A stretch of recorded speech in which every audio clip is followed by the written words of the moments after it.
parti. Si vous voulez, on va pouvoir débuter. Donc, bienvenue à cette séance publique du Conseil municipal du 22 août 2023. Je vais avec la lecture de l'ordre du jour. On a en point 1 la lecture et l'acceptation de l'ordre du jour. En 2, la période de commentaires et de questions sur les sujets à l'ordre du jour. En 3, l'approbation du procès-verbal. En 4, les dossiers de la mairie, correspondance. En 5, dossier de la direction générale et de la greffe. 5.1, démission au siège numéro 5 du Conseil municipal. 5.2, demande d'aide financière dans le cadre du Fonds pour l'accélération de la construction de logements, le FACL de la Société canadienne d'hypothèques et de logement, la SCHL. 5.3, une vente d'immeubles pour défaut de paiement de taxes. 6, en trésorerie, on a les comptes à payer au 31 juillet 2023, les rapports d'activité de fonctionnement au 30 juin 2023. À 6.3, l'état des activités d'investissement pour la période du 1er janvier 2023 au 30 juin 2023. 6.4, demande de variation budgétaire 2023-01. 6.5, demande de variation budgétaire 2023-02. 6.6, variation budgétaire 2023-03. Et 6.7, variation budgétaire 2023-04. 6.8, projet de rénovation de l'Aréna Léopold-Leclerc, demande de paiement numéro 8. 6.9, projet de remplacement des conduites d'alimentation du camping, demande de paiement numéro 3. 6.10, bâtiment de service du quai, demande de paiement numéro 3. 6.11, demande d'augmentation du prêt temporaire numéro 6 au montant de 1 588 279 à 2 316 900 pour le règlement 2021-445 modifié par le règlement 2023-479 réseau aqueduc et égout desservant le camping municipal. 6.12, demande d'augmentation du prêt temporaire numéro 5 au montant de 5 46 652 à 6 527 800 pour le règlement 2022-473 modifiant le règlement 2022-470 pour la réfection de l'Aréna Léopold-Leclerc. 6.13, radiation des comptes provisionnés pour mauvaise créance au 31 décembre 2022. En urbanisme, maintenant, en 7.1, une demande de PIA au 837 rue de la Montagne, les lots 4 542 801 et 4 541 999. 7.2, une autre demande de PIA cette fois au 438 rue de la Montagne, lot 5 914 989. 7.3, demande de PIA au 200 rue du Quai, le lot 5 957 623. Développement économique et tourisme, on n'a pas de dossier ce soir. En loisirs, culture et vie communautaire, on a le 9.1, réflexion stratégique sur le développement du Quai des Arts, octroi de mandat. 9.2, amélioration du champ de Balma, l'octroi de contrat.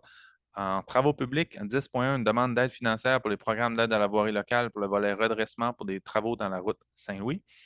10.2, achat d'une gratte à neige pour chargeur. 10.3, embauche d'ouvriers opérateurs temps plein 52 semaines. 11, dossier sécurité publique, embauche pompier à temps partiel.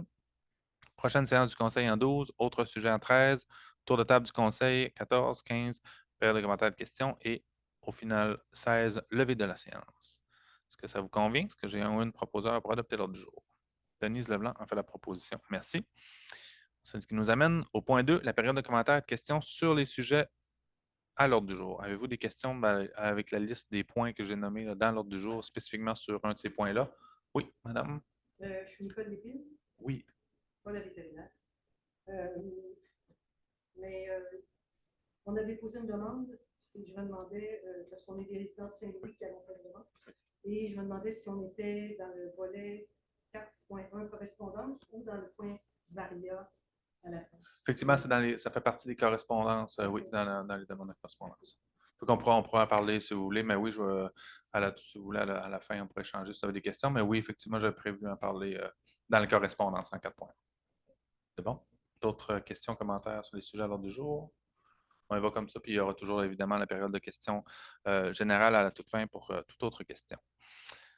Alors, on pourrait y aller avec les dossiers de l'approbation du procès-verbal. La séance ordinaire du 10 juillet 2023, vous l'avez tous reçu. Si c'est conforme à nos décisions, on aura besoin d'une proposition pour l'adopter. Quelqu'un propose? Régis Leblanc a fait la proposition. Merci. Dossier de la mairie en 4. Correspondance 4.1. On a reçu 4 lettres là, à adresser aux membres du conseil. 2 qui étaient pour confirmer du ministère des Transports du Québec et de la Mobilité durable pour confirmer des aides financières qu'on savait qu'elles allaient arriver. C'est la confirmation officielle. On en a reçu aussi une de la part de Desjardins Caisse de la Baie des Chaleurs, puisqu'on avait fait une demande. Desjardins avait octroyé un montant de 100 000 pour le projet de réfection de l'Arena. Et nous, ce qu'on avait fait, étant donné que les coûts ont explosé, on avait fait une demande d'augmenter la subvention de Desjardins. Finalement, ils nous ont annoncé que cette demande-là a été refusée parce qu'il y a plusieurs projets qui ont été soutenus par l'organisme sur le territoire, puis ils veulent se concentrer sur les projets d'habitation, de logement. Donc, ils ont ouvert la porte à soutenir des projets. On sait qu'on a des projets de logement abordables. Ce qu'on comprend, c'est qu'ils ont une volonté, un intérêt à soutenir ce genre de projet-là, mais pour l'Arena, ils ont refusé notre demande. Il y a aussi une lettre, comme Mme Lépine le mentionnait, qui nous a été adressée par des résidents, là, plusieurs résidents de Saint-Louis qui demandaient différents éléments. Là. Essentiellement, euh, il y avait des préoccupations sur la sécurité routière du secteur de Saint-Louis. C'est-à-dire qu'il y a beaucoup de... Les véhicules roulent vite. Il y avait de la poussière aussi, puis demandaient à mettre en place apporter des changements pour corriger ces situations-là. Bon, au niveau de la poussière, on en a discuté un peu avec le conseil. Là. Ce que je dirais de façon générale, c'est que on va poursuivre la réflexion. Là. On a reçu ça. Moi, j'étais de retour de vacances là, hier, mais on va regarder avec les équipes. On est en train de réfléchir à voir qu'est-ce qui peut être fait pour améliorer. Essentiellement, la bas poussière, on en met. C'est une entreprise externe, qui vient une fois par année, puis elle fait l'ensemble des routes, des chemins de gravier sur le territoire. Pendant mal an, c'est un 20 000 à peu près là, qui est budgété pour ça. Il y a 10 000, à peu près la moitié qui va pour la route Saint-Louis. C'est sûr que si on veut ajouter de la bas poussière, ben, c'est des frais supplémentaires qui peuvent être faits. Ça varie selon la météo. Là. La lettre était datée du 28 juillet. Le mois d'août a été très pluvieux. Là. Je présume que ça là, les enjeux, mais c'est sûr que la solution, c'est d'ajouter de la bas poussière. On ne peut pas en mettre à toutes les semaines. On peut regarder les différentes solutions, mais c'est sûr que c'est des coûts supplémentaires, puis il faudrait le faire partout sur le territoire. Donc, on avait quand même une petite préoccupation. Sinon, sur la vitesse, on va parler avec Groupe Lebel aussi, là, qui donnent des contrats pour le camionnage, pour voir un peu s'il y a possibilité de sensibiliser les camionneurs, même si c'est déjà fait, mais on va regarder. On a un radar pédagogique nous, à la ville, là, ça avait été suggéré là, de mettre en place des radars, mais c'est un peu, les chemins sont étroits, ce serait peut-être un peu complexe dans le secteur de Saint-Louis d'implanter ça, mais ce que je veux dire, c'est on est en train de regarder avec les équipes à voir qu'est-ce qui peut être fait pour essayer de sensibiliser les usagers à diminuer la vitesse, puis à diminuer aussi la poussière. Mais je n'ai pas de réponse ce soir à vous donner, mais ce que je peux vous dire, c'est on a bien reçu votre lettre. On en a discuté tout à l'heure, une première approche avec le conseil. Les équipes vont regarder tout ça. Puis on va reparler au conseil. On pourra faire un suivi prochainement. Les questions, je vais y aller à la fin si ça vous convient. Il n'y a pas de décision à proprement dit ce soir sur ce point-là, donc on va pouvoir échanger tout à l'heure à la période de questions si ça vous va. Je vais simplement vous donner l'information. Donc, ça fait partie des correspondances. L'ensemble, ça complète pour l'ensemble des correspondances. Il n'y a pas de résolution à adopter nécessairement. C'est un point d'information. Dossier de la direction générale et de la greffe. Maintenant, en 5.1, on a une démission au siège numéro 5 du conseil municipal. Madame Sylvie Tran. J'ai passé. Non, non, monsieur le maire, c'est juste que on a encore un problème. On a perdu le signal de la caméra. Le son est toujours. OK. On a une personne en ligne. Le son est toujours présent. Je ne m'explique pas. Là, j'ai fait des tests après-midi. Je peux mettre ma Je caméra pense que. de mon ordinateur, peut-être. On voit Ouais, moi, là. On ne ça verra pas serait, l'ensemble du conseil, mais ça serait alternative. Voilà. une bonne alternative. Voilà. Fait qu'au moins, c'est pas idéal, mais ça va être ça pour ce soir. Mais en tout Parfait. cas, l'ensemble du son est bien diffusé en Puis ligne. la projection, La projection aussi, OK, on la voit. on la voit. Parfait. Alors, poursuivons avec le point 5.1 de mission conseil numéro 5. Madame Sylvie Tremblay, là, qui est avec nous depuis les élections de 2021, nous a annoncé là, récemment en fait, elle a accepté un nouvel emploi, une nouvelle opportunité de carrière à l'extérieur de la région, ce qui fait en sorte que ça devenait difficile pour elle de continuer à représenter les citoyens de Carleton-sur-Mer au sein du conseil. Donc, elle souhaitait donner sa démission officiellement.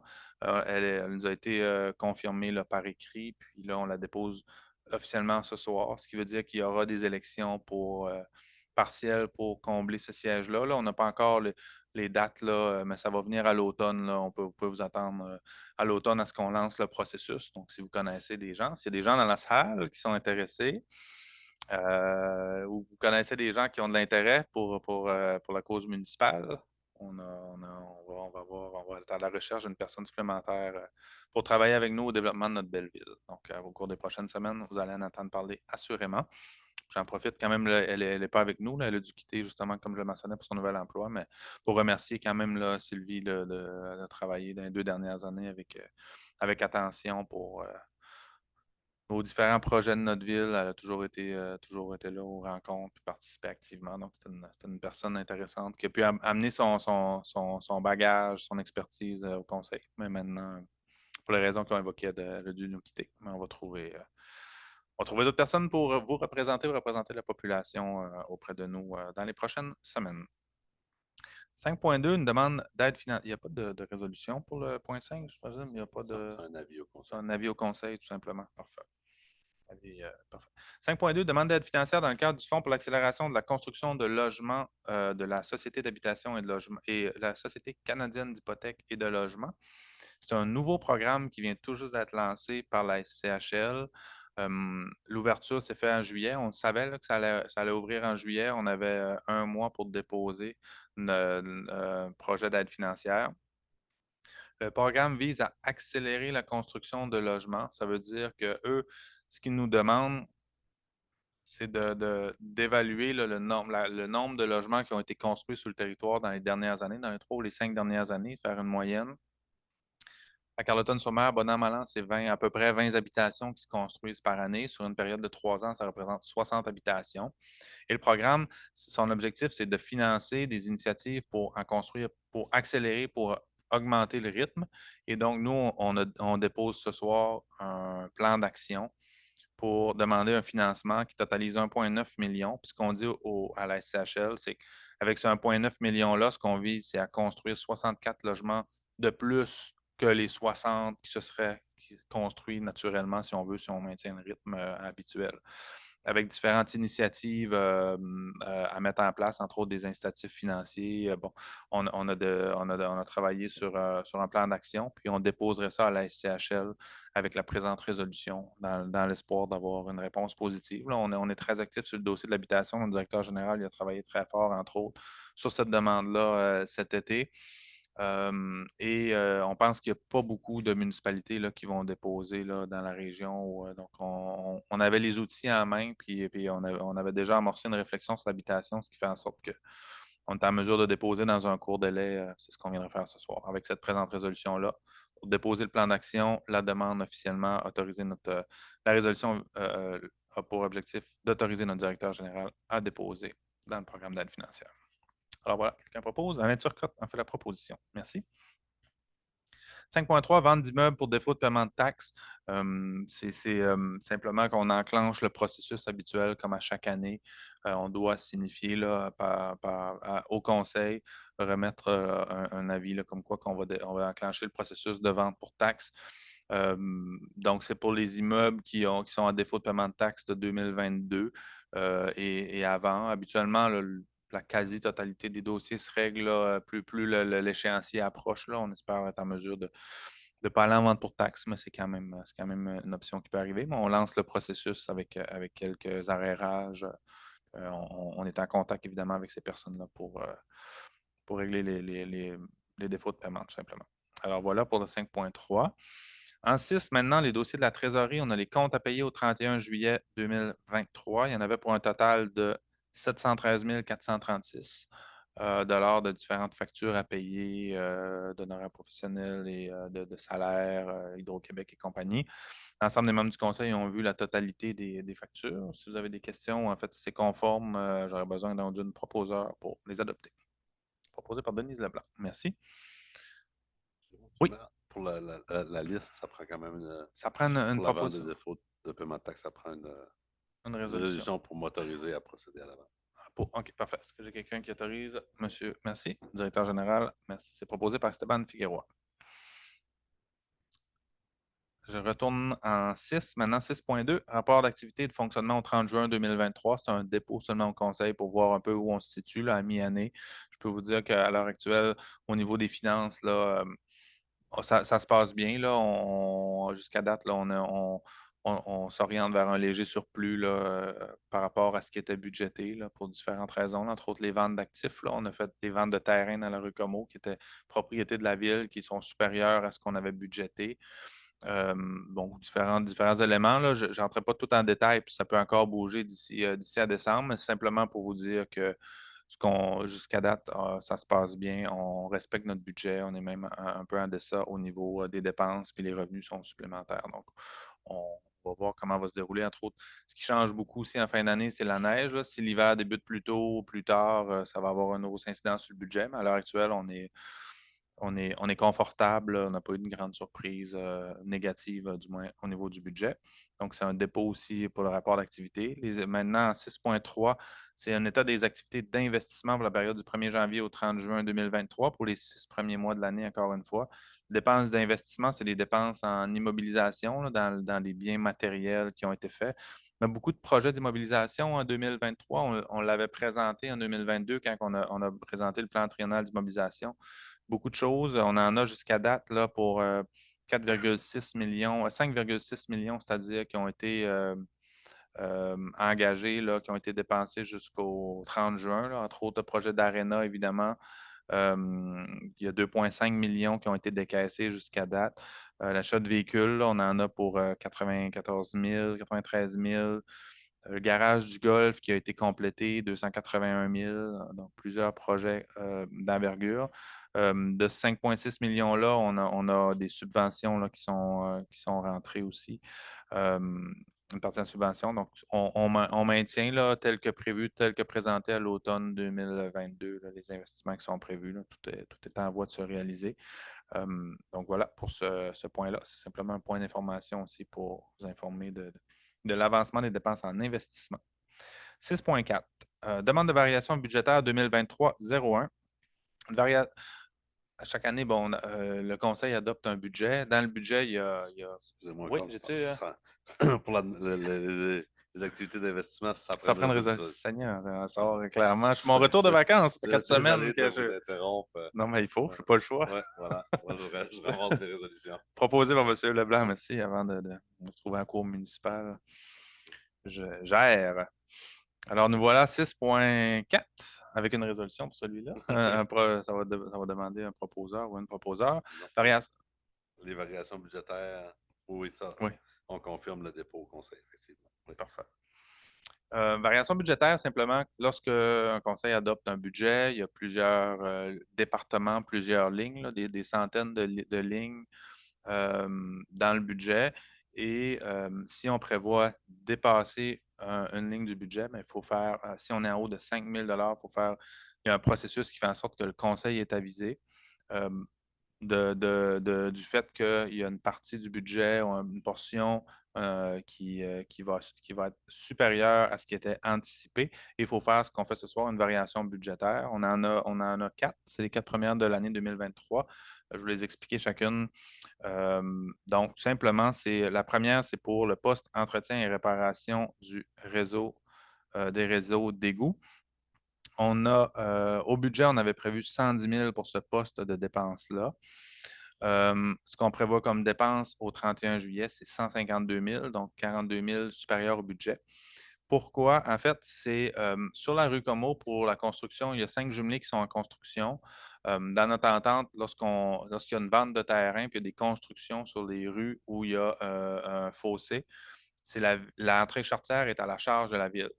Donc, pour ces 5 jumelés, en fait, il y en aura 10, là, mais ça a nécessité l'achat de tuyaux pour faire les entrées charretières puis le gravier. Donc, ça a augmenté nos dépenses, mais en contrepartie, on a reçu 160 000 de revenus de vente de terrain.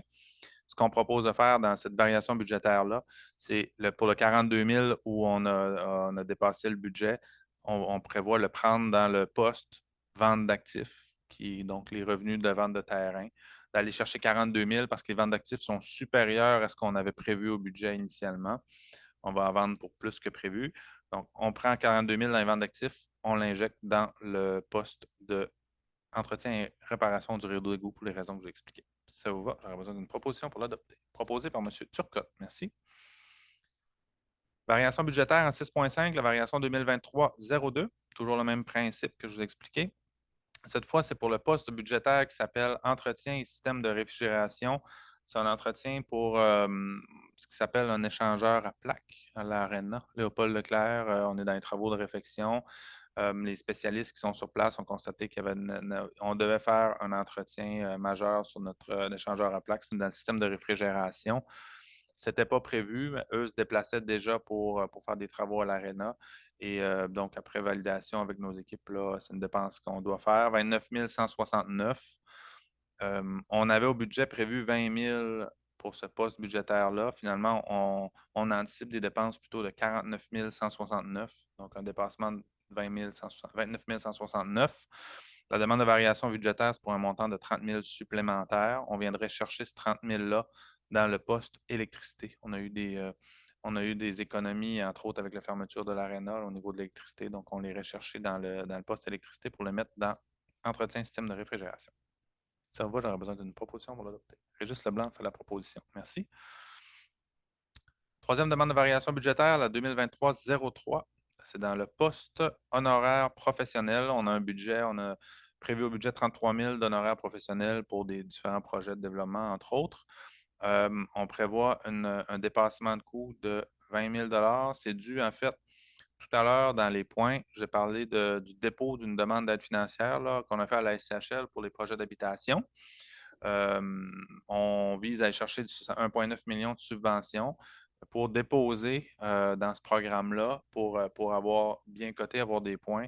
Ils nous demandaient d'avoir une étude à jour de nos besoins en habitation sur le territoire. On avait déjà une étude, mais qui datait de 2020 ou 2021, qui avait été faite par Raymond Chabot de Grant Thornton. On leur a demandé d'actualiser l'étude et ils sont arrivés justement avec un document qui nous a été déposé au cours du mois de juillet. Ça a coûté 19 000 taxe net, cette étude-là. Le conseil l'avait déjà approuvé au mois de juin ou juillet, lorsqu'on a donné le mandat, mais ça débordait un peu du budget, mais on prenait le pari que ça valait la peine pour aller chercher le fameux 1,9 million. Puis c'est un document qui va nous être utile pour d'autres projets d'habitation. C'est venu confirmer le fait que les besoins sont supérieurs à l'étude de 2021. Ils ont venu augmenter de façon importante le besoin à logement, ce qu'on constate après cette étude-là. On prendrait le montant, le 20 000 supplémentaire qu'on ajoute dans le budget honoraire professionnel, encore une fois, dans le poste vente d'actifs. Il y a une logique, là. Le vente d'actifs a augmenté parce qu'on a vendu des terrains, c'est en lien avec l'immobilier, avec l'habitation. Donc, on se disait qu'on pourrait utiliser partie de ce montant-là pour continuer à travailler sur cet enjeu-là en faisant le transfert de vente d'actifs vers honoraire professionnel. Ça va? Quelqu'un propose? Denise Leblanc fait la proposition. Merci. J'ai complété, c'était du 6.7, ça? Non, 6.7 maintenant. Pour le poste récupération de matériaux secs, on est surpris à chaque année de voir, ça c'est pour notre site de transbordement sur la rue Frédé-Allard, où les gens peuvent aller porter leurs matériaux secs, leurs résidus de construction. Il y a eu une augmentation du tonnage, de la quantité de matériaux qui ont été apportés durant la pandémie. Il y a eu beaucoup de construction, de rénovation. Mais encore, ça continue. Il y a beaucoup de gens qui utilisent ce site-là. On avait prévu un 50 000 de budget parce qu'à chaque fois qu'on remplit les conteneurs, ils sont rapatriés pour enfouissement ou revalorisation, dépendamment du type de déchets, de matériaux. On avait prévu 50 000 à peu près de frais et finalement, on s'attend à déborder, à être plus autour de 75 000 de dépenses prévues pour le site de matériaux secs. Alors, on planifie utiliser des sommes qui étaient disponibles dans 3 postes budgétaires pour compléter. Taxe sur dur et matières résiduelles pour un 5 000, salaire, approvisionnement, traitement des eaux, un autre poste pour 10 000 et aller chercher un petit peu dans salaire, traitement des eaux usées. Aller chercher ces montants-là pour un total de 25 000 Ça va? Quelqu'un fait la proposition? Régis Leblanc propose. Merci. 6.8, projet de rénovation de l'aréna Léopold-Leclerc. Le projet continue d'avancer. On a de façon régulière des évaluations, des demandes de paiement. C'est comme ça que ça fonctionne pour des projets d'envergure. Pour avoir autorisé un paiement, les architectes, les ingénieurs doivent valider que le projet soit avancé. Et là, la dernière demande de paiement par Construction Léger qui nous a été autorisée par Pierre Bourdage Architecte, c'est un montant de 520 856. Vous l'avez vu, là, les travaux avancent. On a finalement reçu le revêtement extérieur. Là. On avait un enjeu à ce niveau-là. Il y avait des délais, des retards dans les délais de livraison des panneaux, plus d'1 mois de retard, mais là, c'est débuté. Ce qui a manqué, ce que je comprends, c'est des vis maintenant pour installer les panneaux. Là, ça prend des vis spéciales qui arrivent par avion bientôt pour pouvoir continuer, mais ça avance rondement ce projet-là, mais on avait des petits délais dus à ça. Je ne sais pas d'où ils viennent exactement, mais ils viennent d'Europe. OK, merci. Alors voilà, est-ce que quelqu'un m'autorise pour le projet de la demande de paiement en 6.8? Proposé par Esteban Figueroa. Merci. 6.9, projet de remplacement des conduites d'alimentation du camping. Demande de paiement, c'est le même principe, là. On en a pour 48 000. Encore une fois, ça a été validé par la firme d'ingénierie qui travaille à la surveillance de chantier. Qui autorise, les travaux ont été faits, donc complétés, donc on pourrait payer le paiement de 48 442. Les travaux ne sont pas encore complétés, mais on avance. Il reste une station là, à finir d'installer sur le camping, mais les égouts sont fonctionnels depuis quelques semaines déjà. Est-ce que j'ai quelqu'un qui me proposé par Alain Turcotte? Merci. Maintenant, bâtiment service rue du Quai, demande de paiement numéro 3, le même principe, vous l'aurez compris, 96 208, c'est validé par Bang Architecture qui fait la surveillance de chantier. Le bâtiment avance, là. La livraison était prévue pour novembre, c'est ce qu'on avait prévu au contrat initial. Donc, le bâtiment va être livré pour novembre comme prévu. Il manque les portes, je crois, entre autres, là, puis des petits travaux, mais alors voilà. Quelqu'un propose? Régis Leblanc fait la proposition, merci. En 6.11, demande d'augmentation du prêt temporaire numéro 6 au montant de 1 588 279 à 2 316 900 pour le règlement 2021-445, modifié par le règlement 2023-479 pour les réseaux d'aqueduc et d'égouts desservant le camping municipal. On a un règlement d'emprunt pour la réfection des égouts du camping. Initialement, c'est un projet qui était estimé à 1,6 million. Si vous vous rappelez, les coûts ont augmenté. On avait fait augmenter le règlement d'emprunt. On est passé d'un point 6, j'arrondis là, mais on est passé d'un point 6 à 2,3 millions le règlement d'emprunt. Comment qu'on fonctionne pour les gros projets? C'est qu'on attend que les travaux soient complétés, que toutes les factures soient payées, et ensuite, on fait le règlement d'emprunt pour ne pas emprunter plus que ce qu'on a de besoin. Si on emprunte plus au départ et on n'utilise pas la totalité du règlement d'emprunt, on doit quand même le rembourser. Et donc, dans cette mécanique-là, durant les travaux, on fait ce qu'on appelle un emprunt temporaire.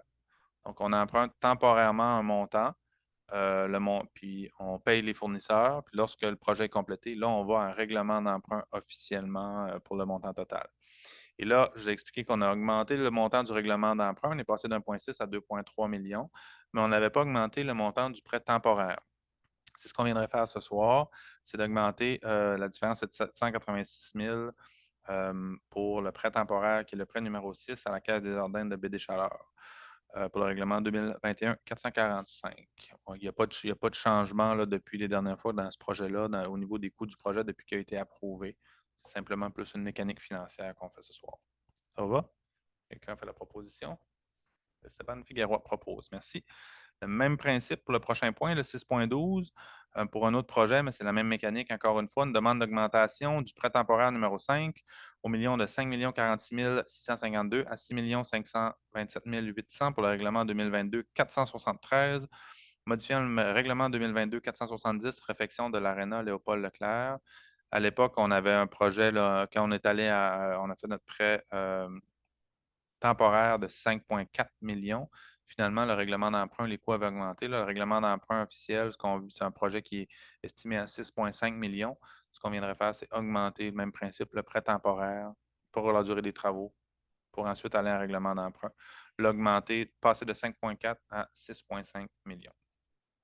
Ça vous va? Quelqu'un fait la proposition? Alain Turcotte propose. Merci.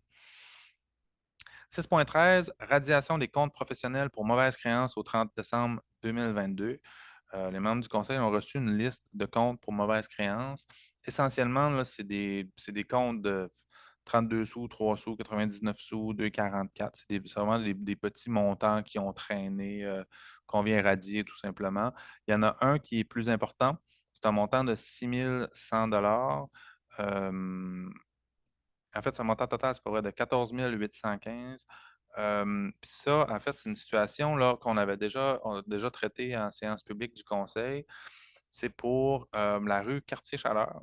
À l'époque, mais comment ça fonctionne quand on a un développement de rue? Les promoteurs font la rue, puis ensuite la cèdent à la ville, puis les rues sont propriété de la ville. Dans le cadre de ce projet-là, à l'époque, on ne s'explique pas pourquoi, mais on a découvert que la rue n'a jamais été cédée à la ville. C'était le promoteur à l'époque, qui s'appelle l'entreprise Quartier Chaleur, qui avait fait la rue, puis qui était encore propriétaire de la rue jusqu'à tout récemment. Puis il y a un compte de taxes qui était envoyé à cette entreprise-là qui n'existe plus, qui pour une rue publique. Et on avait fait des démarches là, légales au cours des derniers mois pour régulariser ça, pour que la ville devienne propriétaire de la rue, comme c'est le cas un peu partout. Et là, il reste encore ce compte en souffrance-là pour une rue qui est à nous, pour une entreprise qui n'existe plus, qu'on va radier tout simplement. C'est plus technique, là, mais je voulais vous le mentionner, vous le préciser, parce que c'est un montant plus important. Donc voilà, on aurait pour 14 840 au total de comptes à radier en 6,13. Quelqu'un fait la proposition? Régis Leblanc propose. Merci. 7. Dossier de l'urbanisme. 7.1. Demande de plan d'implantation et d'intégration architecturale au 837 rue de la Montagne. Ce sont les lots 4 542 801 et 4 541 999. En fait, c'est une demande de la Corporation du Mont-Saint-Joseph qui veulent réaménager le stationnement au sommet de la montagne. Comme son intervention, ça doit passer par ce processus-là. Ils veulent enlever de l'asphalte pour refaire le stationnement, aménager une petite piste pour les débutants en vélo, un petit aire de jeu, végétaliser cette section-là. Le comité consultatif d'urbanisme recommande cette demande-là. Donc, puisque ça contribue au verdissement du montagne et d'enlever de l'asphalte, et si ça vous êtes d'accord, ben, le CCU recommande d'accepter la demande. Ça vous va? Oui, que Denise Leblanc fait la proposition. Merci. 7.2, une autre demande de PIA, cette fois c'est au 438 rue de la Montagne, le lot 5 914 989. C'est une demande pour l'implantation d'un chalet en montagne qui avait déjà il a passé à travers tout le processus de PIA. Il a déjà été accepté par résolution par le conseil. Les propriétaires, les demandeurs ont décidé de revoir les plans pour diminuer la hauteur du chalet. Donc, ils ont vraiment enlevé un étage, ce qui fait que on a moins d'impact visuel. Ça, c'était le plan initial que vous voyez à l'écran présentement. Et la version modifiée, c'est celle que vous voyez maintenant. Donc, avec moins d'impact visuel, puisque la première avait été approuvée, étant donné que celle-là a moins d'impact visuel, le CCU recommandait de l'accepter. Alors, la décision revient à vous, membre du conseil, si ça vous va. Oui, proposé par Régis Leblanc. Merci. 7.3, demande de PIA au 200 rue du Quai, lot 5 957 623. C'est pour la brûlerie du Quai qui a implanté en fait un cabanon tout près.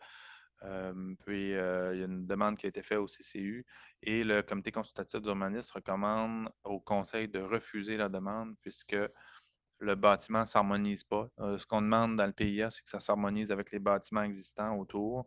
Ce n'est pas le cas de ce cabanon-là, ce n'est pas le même revêtement, ça ne cadre pas avec le nouveau bâtiment qui vient toujours d'être construit par l'entrepreneur. Donc, on demande de revoir, de nous faire une proposition pour s'assurer que ce petit bâtiment-là s'harmonise avec le reste des bâtiments du lot. Ça va? Quelqu'un propose de refuser? Esteban Figueroa en fait la proposition. Merci. 8 dossiers de développement économique et tourisme, on n'en a pas ce soir. 9 dossiers loisirs, culture et vie communautaire. 9.1, réflexion stratégique sur le développement du Quai des Arts, octroi de mandat. C'est un mandat qu'on veut travailler. On a demandé une offre de service à Frédéric Vincent, qui est consultant en développement organisationnel, pour travailler avec les organismes qui sont dans le Quai des Arts. Le Quai des Arts est maintenant à la ville. Depuis quelques années, on est propriétaire de ce bâtiment, ce qui n'était pas le cas avant. Et là, on veut travailler. On a plusieurs organismes qui sont dynamiques dans ce secteur-là, qui ont des besoins, des défis, puis on veut s'asseoir avec eux puis voir un peu comment dynamiser encore plus l'ensemble de ce bâtiment-là, comment travailler avec les personnes qui l'animent et qui l'habitent. Donc, on veut travailler avec Frédéric sur des consultations avec eux, puis avec le conseil pour revenir avec un petit plan de match pour développer ce bel espace-là. Donc, on a une proposition au montant de 7 105 et l'objectif, c'est d'arriver avec un plan, un document final du consultant qui nous serait remis en novembre 2023, cet automne. L'exercice débuterait là, dans les prochaines semaines, là, bientôt, avec notre équipe de loisirs, vie communautaire et les organismes du Quai des Arts. Ça vous va? Quelqu'un fait la proposition? M. Régis Leblanc le propose. Merci. 9.2, amélioration du champ de Balma, l'octroi de contrat.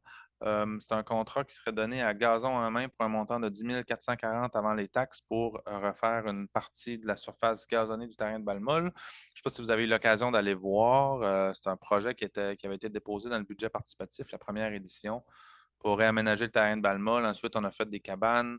On a ajouté de l'éclairage cette année, un tableau indicateur. Et là, il y a plusieurs équipes qui se sont mises en place. 4 équipes masculines, plus d'une féminine aussi. Les jeunes jouent à balle molle. Donc, on a un bel engouement. C'est le fun, le terrain est utilisé. Il y a des spectateurs, des annonceurs. On est vraiment très, très fiers de ça. Mais il y a des enjeux au niveau du gazon sur le terrain. Puisque le terrain n'était pas utilisé pendant plusieurs années, il y a des gens qui passaient par le terrain pour se rendre au cimetière. Il y avait une petite route qui avait été faite.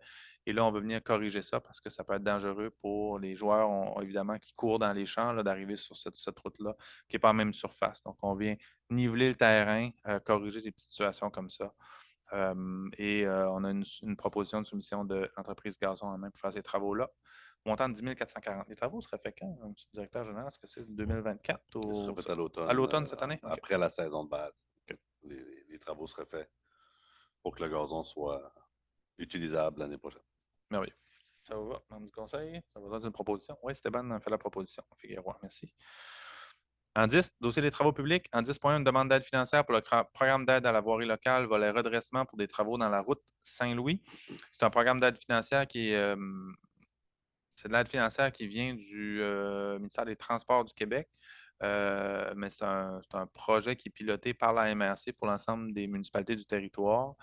C'est de l'aide financière qui est allouée par le gouvernement du Québec pour entretenir des routes qui appartenaient au gouvernement du Québec, des routes provinciales qui ont été cédées aux municipalités dans 98, la réforme Ryan, au moins 92.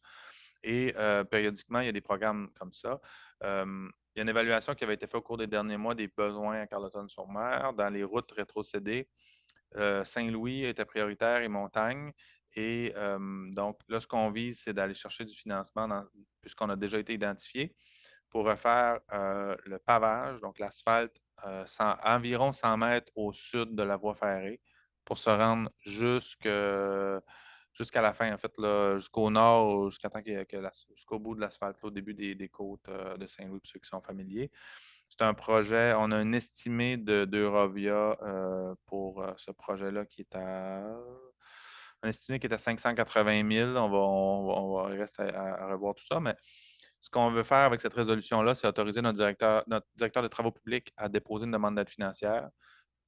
La route Saint-Louis est déjà ciblée dans le plan initial qui a été accepté par le ministère des Transports. C'est des travaux qui sont financés, qui sont subventionnés à 90 dans ce programme-là. Donc, c'est très avantageux pour nous. L'objectif, je le répète, c'est de refaire le pavage pour presque la totalité de la route Saint-Louis. À la fin. À la toute fin. Oui, exact. Ouais. Mais gardez votre question. Donc, si ça va, membre du conseil, j'aurais besoin d'une proposition pour l'adopter. Proposée par Denise Leblanc. Merci. 10.2, achat d'une gratte à neige pour chargeur. L'année passée, on avait fait des tests. C'est pour les personnes qui étaient assidues. Là, on devait changer un véhicule de déneigement. On a décidé d'essayer de déneiger avec un chargeur plutôt que d'avoir une déneigeuse, un camion régulier. On a loué le chargeur, on a loué la gratte pour faire un test. Finalement, ce qu'on se rend compte, ce qui nous est proposé par l'équipe, c'est de continuer avec cet équipement-là, de continuer en location pour le chargeur, mais d'acheter la gratte, parce que les frais de location étaient tout de même élevés. Donc, on irait avec un achat pour cette gratte à neige-là pour un montant de 43 248. Il y a un crédit d'un peu plus de 4 700 qui a été fait, puisqu'on l'a loué l'année passée. Là, ils nous ont réduit un petit peu le prix d'achat.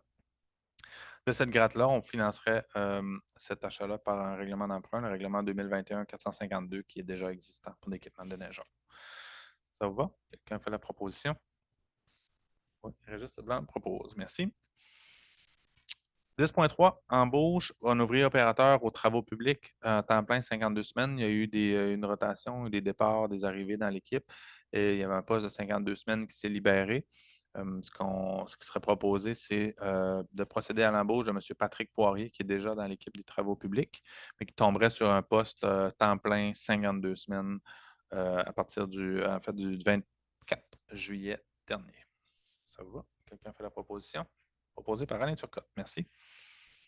Dossier sécurité publique, embauche d'un pompier à temps partiel. On ferait l'embauche de M. Jacob Nollet Deschenaux comme pompier volontaire à temps partiel dans le service de sécurité publique. C'est une bonne nouvelle, là. Il y a un gros défi, c'est un grand défi au Québec dans des services incendies de recruter des pompiers et pompières, et nous, ça va quand même bien. M. Nollet Deschenaux a complété sa formation et va pouvoir intégrer le service incendie. Quelqu'un fait la proposition? Proposé par Esteban Figueroa. Merci. En 12, prochaine séance du Conseil. La prochaine séance aura lieu le 11 septembre 2023, ici même, à la salle Lavoie, Saint-Laurent. Il n'y avait pas d'autres sujets sur la table ce soir, ce qui passerait tour de table du Conseil avant de vous laisser la parole pour les gens dans la salle. À commencer par Mme Leblanc. Merci à vous, M. le maire. Deux choses. Ça fait quand même quelques semaines qu'on s'était pas vu. Donc, j'apprécie au nom du conseil de voir que vous êtes très présent et assis. C'est très agréable de vous voir là. Et c'est sûr, dans les dossiers, mais cet été, ben, c'est un petit peu plus tranquille. On a moins de rencontres, moins de réunions. Mais c'est entendu que l'automne, vous avez entendu M. le maire parler, on a plusieurs dossiers, plusieurs projets. Fait que vous pouvez compter sur nous pour avoir continué de vouloir dynamiser notre belle vie du tout. Ça, c'est une chose. En même temps, on a eu l'annonce de la démission de la conseillère et moi, bien sûr, étant donné que j'ai un côté féminin ici, est-ce que je suis pas en je suis pas en forme? Voilà.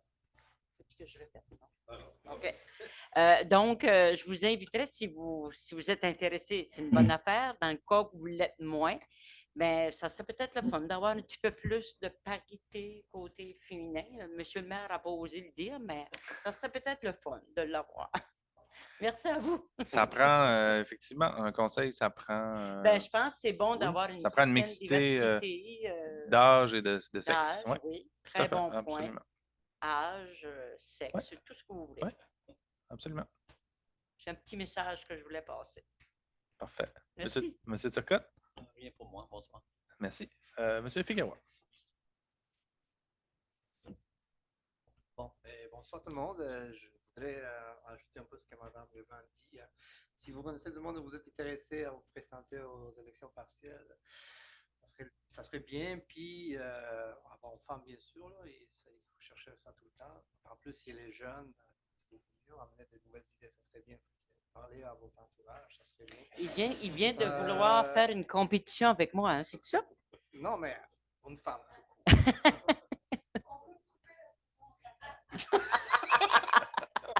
Mais ouais, je trouve que c'est important d'avoir une parité dans le conseil municipal. Deuxième chose, il y a le projet des budgets participatifs s'en vient. Là, on va consulter la population sur les projets. Prochainement, il va y avoir plus d'informations vous allez recevoir, mais restez aux aguets. Il y a de l'information qui va venir pour justement choisir les prochains projets soumis par des citoyens qui va être en volet jeunesse cette année, mais pour l'an prochain, en fait. Je voulais rappeler ça. Merci. Merveilleux, merci. Monsieur Leblanc. Alors, sur ces bonnes paroles, moi, je voudrais vous parler un petit peu de l'été culturel qu'on a eu à Carleton-sur-Mer.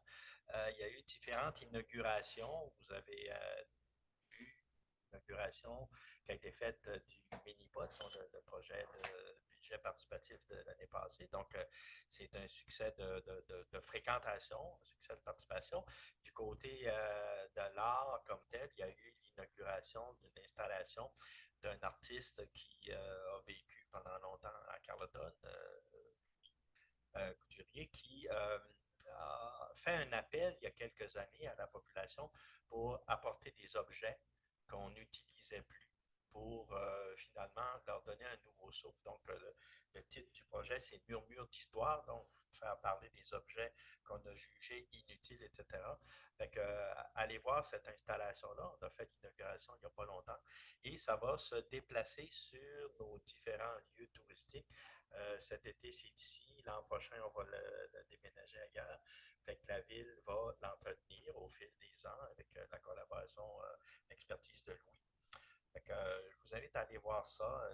Les reflets de lumière sont tout calculés selon l'angle du soleil. Et puis, c'est de voir un panier d'épicerie, une planche à repasser, etc., qui devient très artistique et ça peut faire rire aussi. Ouais. Puis, vous dire que la résolution du Conseil pour engager dans une firme pour nous soutenir dans le développement du Quai des Arts, c'est que le Quai des Arts, en plus d'être municipalisé, ben, c'est sa grande fête de la majorité cette année. Là, il va avoir 20 ans. Donc, ça va être aussi l'occasion, on a placé tout ça dans une rencontre population, etc. Fait qu'il va y avoir un événement pour qu'on fête ensemble les 20 ans du Quai des Arts. Fait que, on a eu des merveilleux événements aussi. J'ai pu voir tout le travail de bénévolat qui a été fait au Régat dimanche dernier. C'était une belle fin de semaine de voile à Carleton-sur-Mer, une belle équipe de jeunes et on a salué l'apport important de Mme Sophie Martel qui a été membre fondatrice d'Écovoile et qui était revenue en région à aider l'équipe. Donc, c'était une belle fin de semaine. Fait que voilà, fait que profitez c'est ça, faites votre cabale, préparez votre candidature, puis on espère avoir des élections. Merci, M. Leblanc. Effectivement, là, vous l'avez mentionné, beaucoup d'activités cet été. C'est très positif. On est encore dans la saison estivale, encore des belles semaines à venir. Je vous dirais que c'est un peu un retour aussi pour l'équipe, là, la fin des vacances. On se concentre. Déjà, on a entamé le processus budgétaire. On commence à se préparer, à réfléchir avec les différentes directions sur les projets pour l'an prochain, finir 2023, mais déjà, on est en préparation pour 2024. On travaille aussi à l'actualisation de la planification stratégique qu'on veut déposer bientôt. Plusieurs nouveaux éléments qui sont ressortis. Là. On n'est pas parti d'une page blanche, on est parti de la planification stratégique qui existait déjà avec des consultations pour à mettre à jour aux couleurs, avec des nouvelles nuances, nouvelles teintes de couleurs qui se sont ajoutées. Super intéressant. Puis un élément aussi de la planification stratégique, mais qui nous occupe beaucoup, c'est tout le dossier habitation qui est prioritaire là, pour les membres de l'équipe et du conseil dont on travaille. Je n'ai parlé tout à l'heure de la demande à la SCHL, mais il y a d'autres initiatives qui vont s'en venir pour continuer à stimuler la construction d'habitations sur le territoire, tout type d'habitation, les projets de résidence étudiante sur lesquels on est très impliqué, projets de logement abordable, et donc on veut continuer d'assumer un leadership là-dedans pour répondre aux besoins de notre population. Alors voilà, pour les prochaines semaines, ça va débuter, ça va y aller rondement. La parole sera à vous, membres dans la salle, et je peux y aller avec Mme Leblanc. Oui. Bonsoir, Monsieur le maire. Bonsoir, Madame, Messieurs. Edwidge Leblanc, vice-présidente de l'Écomusée acadienne. J'ai la bonne nouvelle, comme je vous avais dit, je vous dirai le nombre que nous étions pour les fêtes acadiennes. Nous étions 60 mardi, le 15. Puis là, moi, je fais mon boniment porte sur le comité des femmes, soit Mme Renelle Landry et moi-même. Nous avons, c'était notre mandat et nous avons fait les activités auxquelles nous étions engagés. Puis, il y avait aussi quelques touristes à la fin qui se sont rajoutés, mais c'était 60 personnes, grosso modo, représentant nos familles acadiennes. Par ailleurs, la publicité, c'est nous qui l'avons assumée et je me demande, plutôt que d'être inscrite au programme estival de la ville de Carleton-sur-Mer, publié par le Hublot et le site de la ville. Pourtant, cet événement était prévu à l'horaire de l'Écomusée depuis novembre dernier. D'ailleurs, après la réunion de l'Écomusée, je suis venue à l'Assemblée du Conseil municipal de Carleton-sur-Mer. Y a-t-il un problème de communication entre l'Écomusée et les autorités de la ville? Bon. Et nous autres, on a assumé dans le cadre de cette organisation de faire des fêtes acadiennes au monument de l'Odyssée.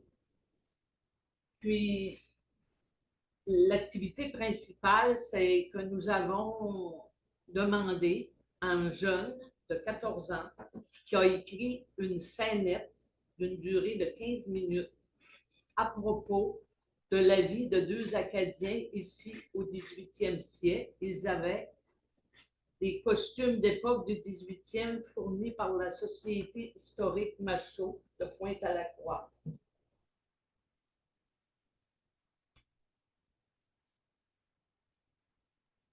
Bon, ici, et moi, actuellement, je ne sais pas écrire mes affaires. Je sais pas par cœur.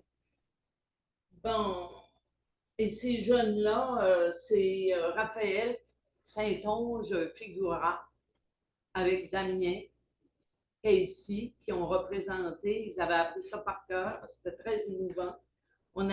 Nous avons aussi eu la présence de 2 musiciens de nouvelles qui ont chanté la Vimeristella et aussi des chansons acadiennes. Et les bénévoles, les femmes, nous avons fait un goûter d'hors d'œuvre à saveur acadienne aussi, qui donc devait assurer le relais entre l'écomusée et la ville pour que cette fête soit publicisée. Et ça, ce n'était pas dans notre mandat, Renel et moi, de faire. On a dû faire. Moi, j'ai fait au-delà de 40 téléphones. J'ai placé des affiches, puisqu'il n'y avait rien dans les médias sociaux, rien à la radio, rien dans le hublot. Puis, au cours de cette fête-là, et encore aujourd'hui, il y a au moins 20 personnes qui se sont offertes à collaborer, puis c'était des gens autour, des villages autour. Puis, nous autres, on devait faire ça au parc, en tout cas à la plage municipale, au monument acadien. Puis, le drapeau était déchiré. Vous irez voir ça.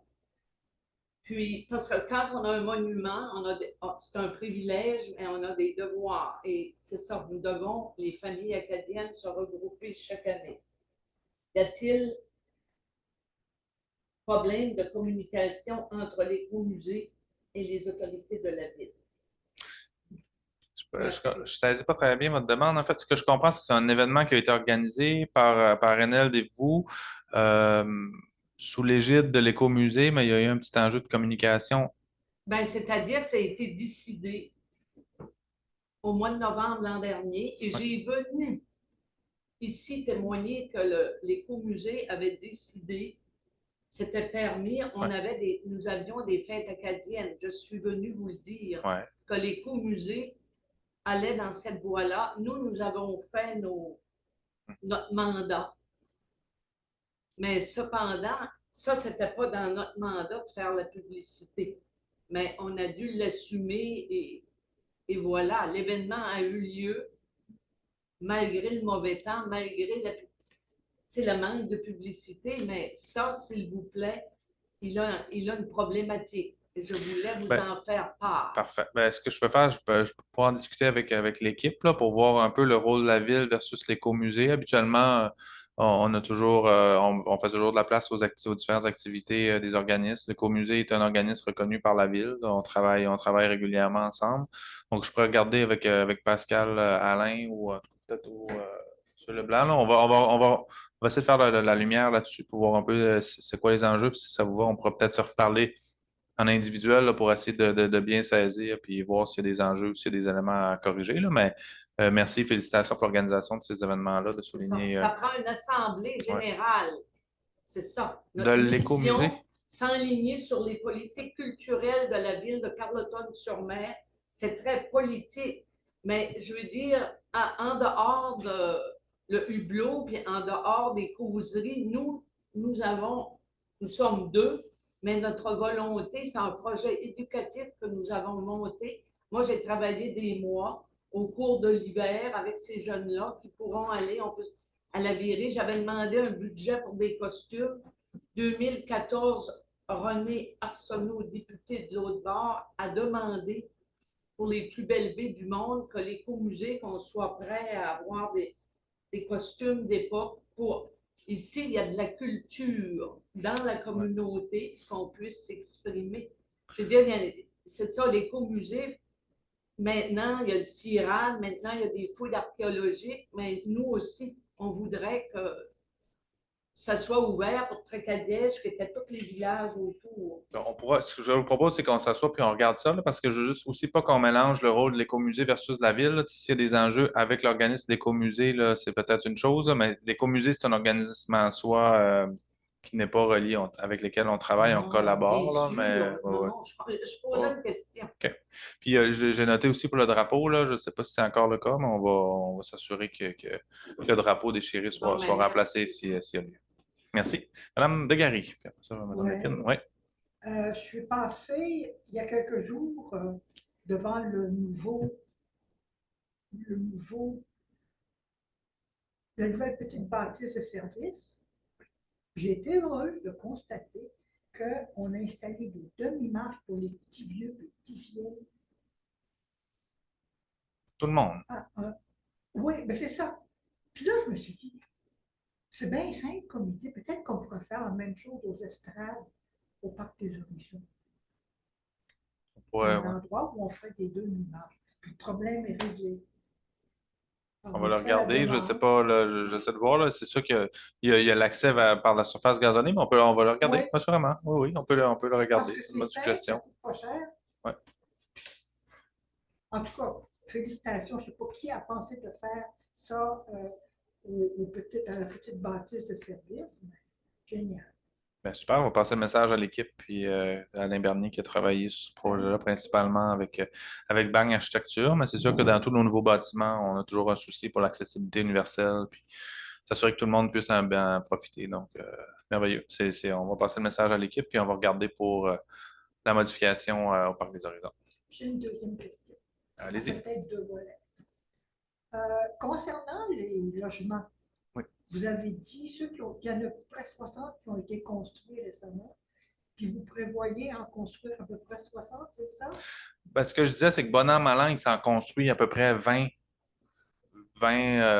nouvelles portes, là. Il y a de la maison unifamiliale régulière là-dedans, plus du logement locatif. C'est à peu près ça. Dans la tendance des 3 dernières années, c'est 20 par année.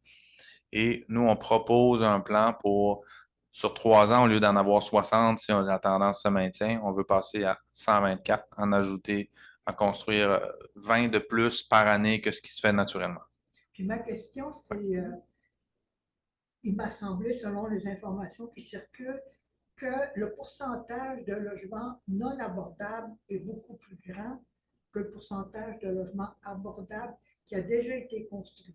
Alors, dans ceux qu'on prévoit pour construire, est-ce qu'on a une idée du pourcentage d'habitations qui seront pour du logement abordable, qui est celui qui est le plus en demande?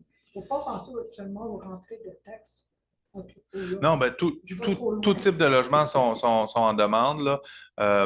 Oui, là, je ne sais pas si on a le chiffre, c'est possible de voir, là, mais c'est toujours une projection là, qu'on a, mais ce que je peux vous dire, c'est qu'on travaille sur des projets de logement abordables. Là. On a un projet qui est en cours en face de l'Arena.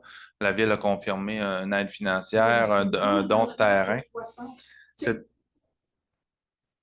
Selon nos besoins, il faudrait augmenter le pourcentage de logements abordables. Oui, oui, je comprends. Le ratio, oui, assurément. Le défi, ça nécessite des subventions importantes. Là. Le projet de 12 logements, là, j'y vais de mémoire, mais c'est un projet de 5,9 millions. 5,9 millions. Ça nécessite 5,1 millions de subventions pour pouvoir réaliser ce projet-là. Donc, c'est sûr que ce n'est pas toutes les constructions de logements qui peuvent être abordables ou sociaux.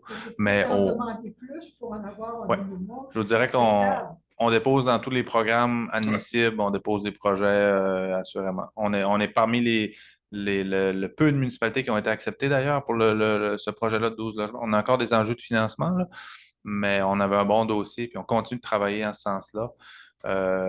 Oui, on est très sensible à ça. Augmentant le nombre de demandes.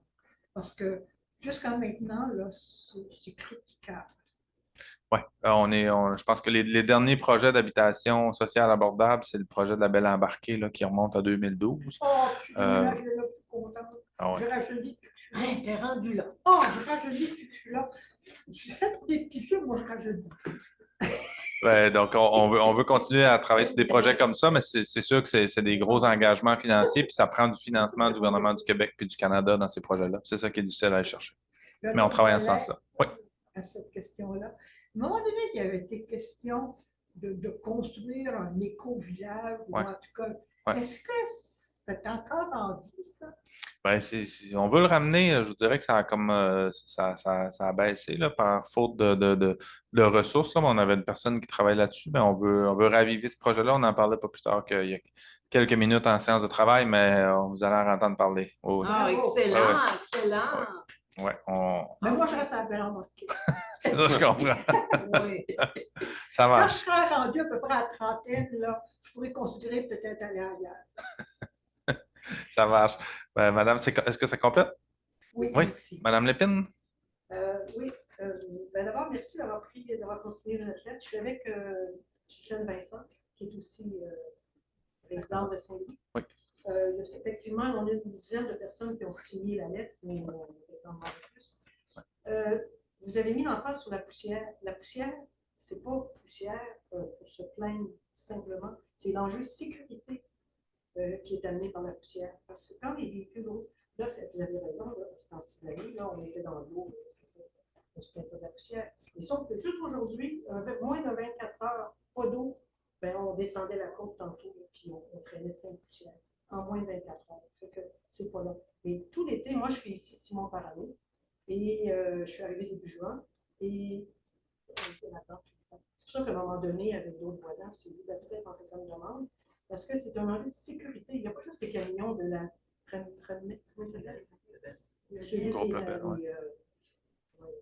qui font le bois. Mais ceux-là, c'est assez terrible parce que c'est de 2 h du matin jusqu'à 11 h le soir. Puis la poussière, c'est des enjeux de sécurité. On descend ou on monte si on croise un véhicule, puis eux, ils ont des flottes au moins de 2-3 camions à chaque fois. Les croisés, c'est un danger, c'est une chose. Mais c'est la poussière qu'on est obligé d'arrêter. Il faut immobiliser le véhicule quand on croise un de ces véhicules-là, quand il y a eu à peine 2 jours sans pluie. Ce n'est pas juste de la poussière pour dire c'est dommage, c'est de la poussière, on n'est pas de corde à neige. C'est vrai qu'on n'est pas de corde à neige par ailleurs, parce qu'il y a de la poussière. Mais c'est vraiment un enjeu de sécurité. Donc, la vitesse, s'il y avait des dissuasifs, il y en a qui vont jusqu'à suggérer, mettez des dos d'âne, on appelle ça des dos d'âne. Pour les camions. Pour les camions, c'est extrême comme mesure peut-être, mais devant les endroits. C'est devant surtout des zones résidentielles. Parce que à partir du kilomètre, non, il n'y a pas juste les camions. Les 4 roues aussi, là. Vous avez autorisé maintenant les VTT. Les 4 roues sont autorisés sur le chemin Saint-Louis. C'est une route publique. Il y a les VTT maintenant. Eux, ils viennent s'amuser sur le chemin Saint-Louis parce que c'est la route pour se distraire. Fait que ça aussi, donc ce sont des véhicules. Puis il y a les résidents aussi. Je pense que tout le monde, on doit réfléchir à ça, au fait de rouler à des vitesses inacceptables sur ce chemin-là, et ça met la poussière et des enjeux vraiment de sécurité. Puis surtout maintenant, depuis 2 ans, il y a eu les fossés ont été élargis. Donc la route est étroite. Donc ça aussi, à certains endroits, avec des courbes qui sont très fortes. Je ne sais pas si tout le monde connaît le chemin Saint-Louis. Mais venez vous balader, puis vous faire un pique-nique au chemin Saint-Louis. Vous allez voir, vous allez dans la poussière. Dans les mouchoirs, les poussières. J'invite à prendre un café chez nous. Mais d'ailleurs, il y avait une clé USB qui avait été attachée avec la lettre. Puis c'est de la résidence de Ghislaine qui est effectivement. Ça, c'est dans ma cuisine que je le vois. C'est juste là que je vois tout.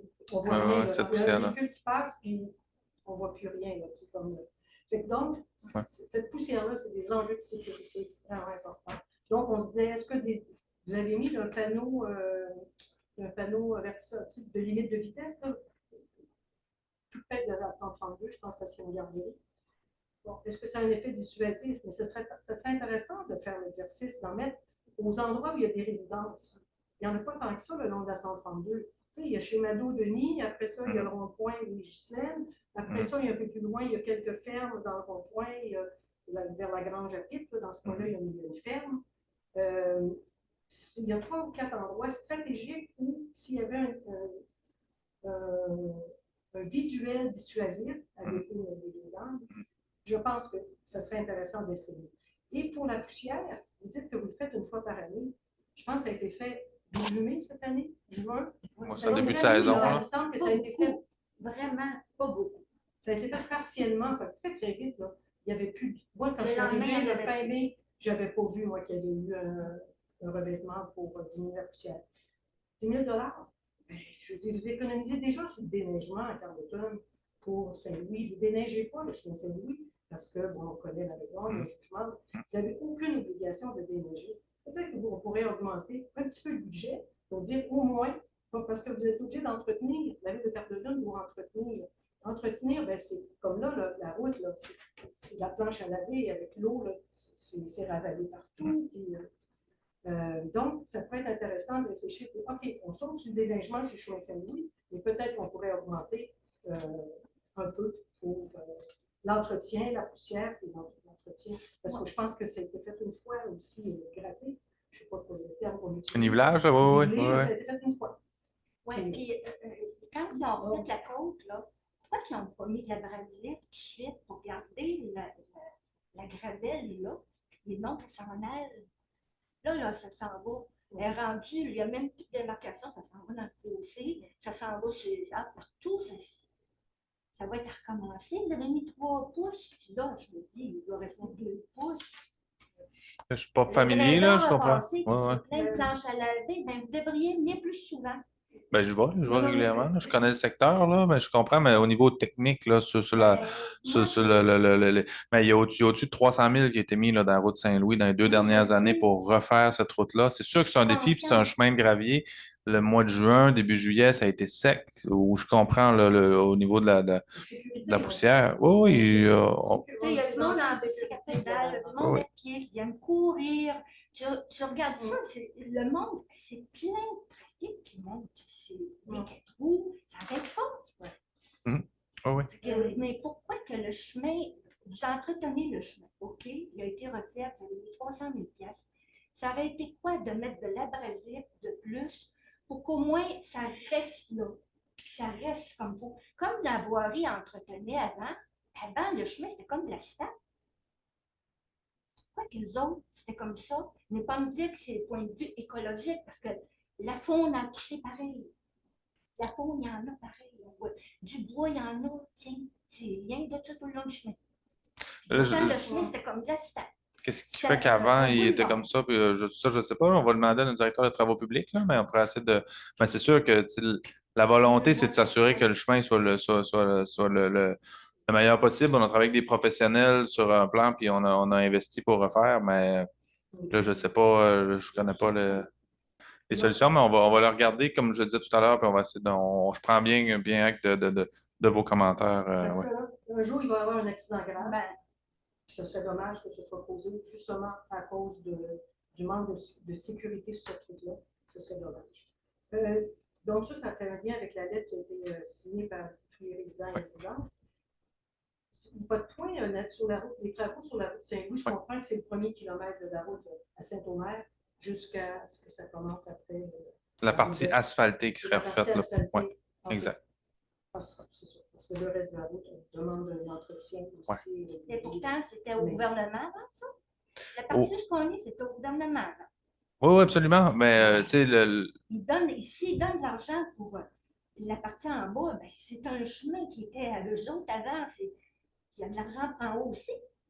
Oui, mais de la façon que ça fonctionne, c'est une firme d'ingénierie qui vont sur place, ils regardent les routes rétrocédées, puis eux nous disent, ils évaluent les ponts, les ponceaux, l'état de la chaussée, et eux, dans leur évaluation, ce qu'ils nous ont dit, c'est la partie qui est la plus critique, c'est la section que j'ai dit, c'est eux qui nous disent, voici ce que vous pouvez faire comme travaux, on peut refaire l'asphalte sur la partie que je vous ai dit. Mais il y a peut-être 2 ans, on a refait la portion de Saint-Louis, mais il y a d'autres financements pour plus haut, mais peut-être la portion de Saint-Louis là, dont on parle qui a été refaite, elle a été financée avec le même programme dont on parle pour l'asphaltage.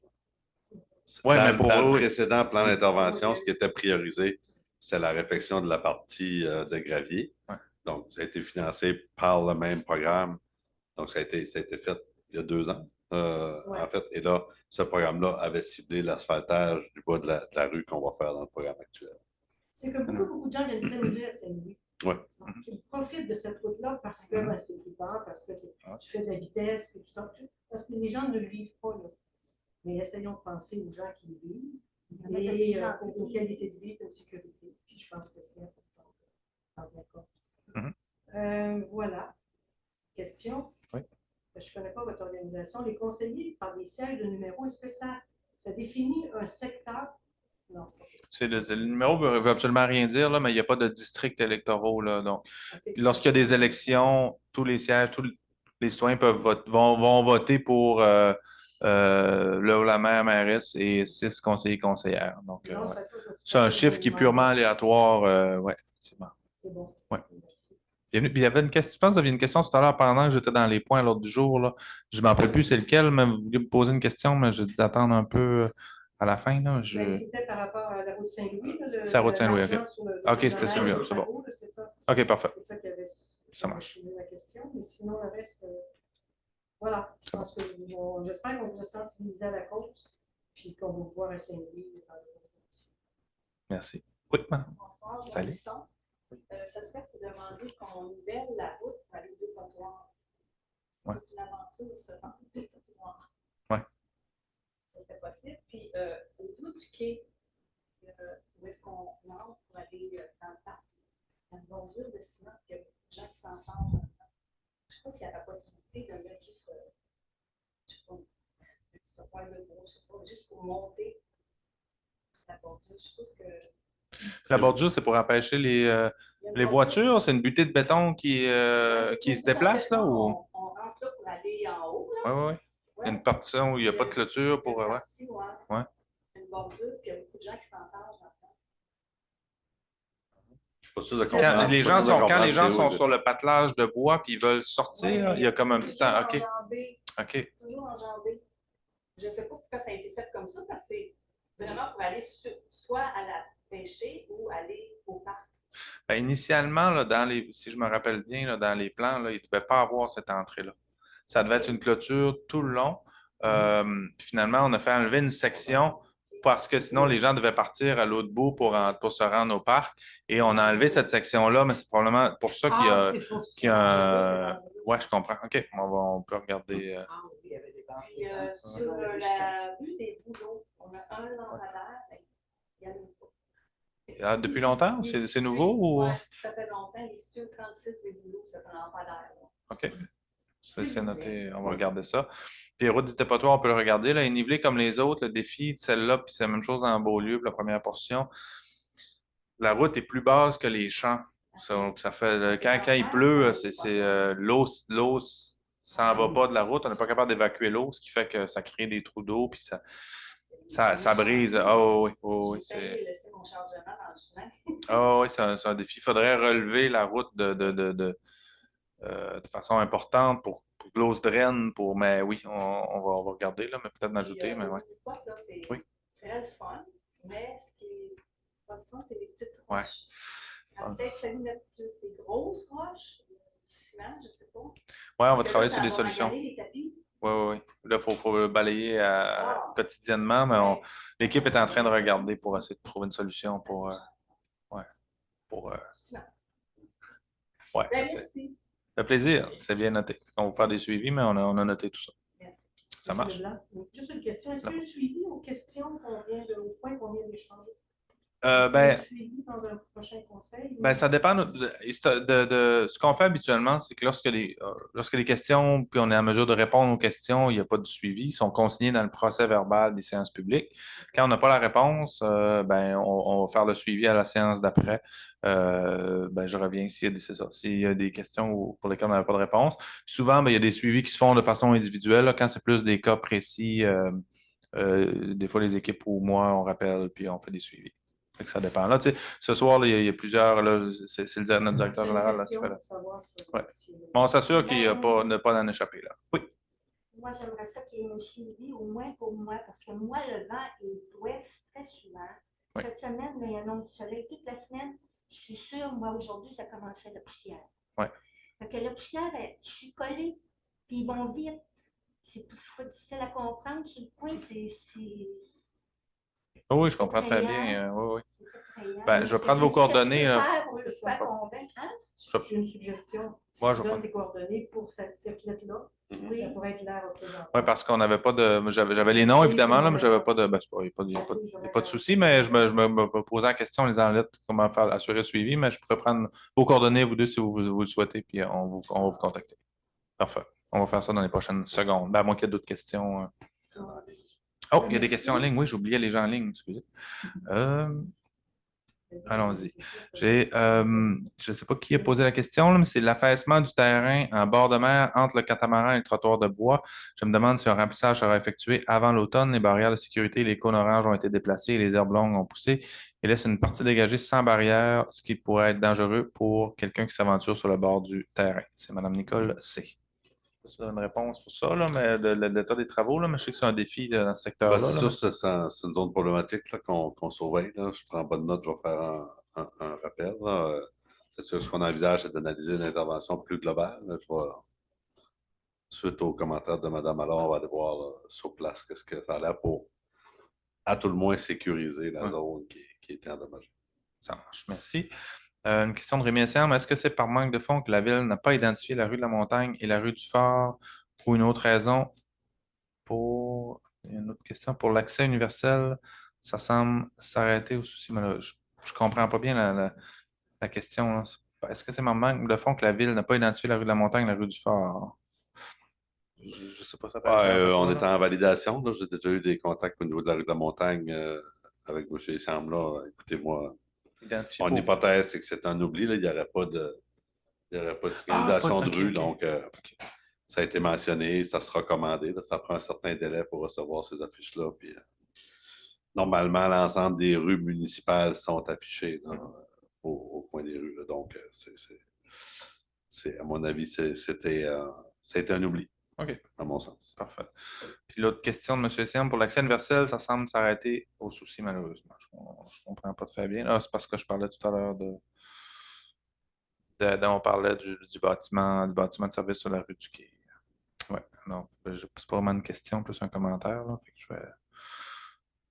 Est-ce qu'il y a d'autres questions? J'en vois pas. Non. Donc, on pourrait mettre fin à la rencontre. Ça va, j'ai besoin d'un autre proposeur pour fermer. Proposé par Denise Leblanc. Merci beaucoup. Bonne fin de soirée. Puis je vous demande, si vous m'attendez 2 petites secondes, on va prendre vos coordonnées.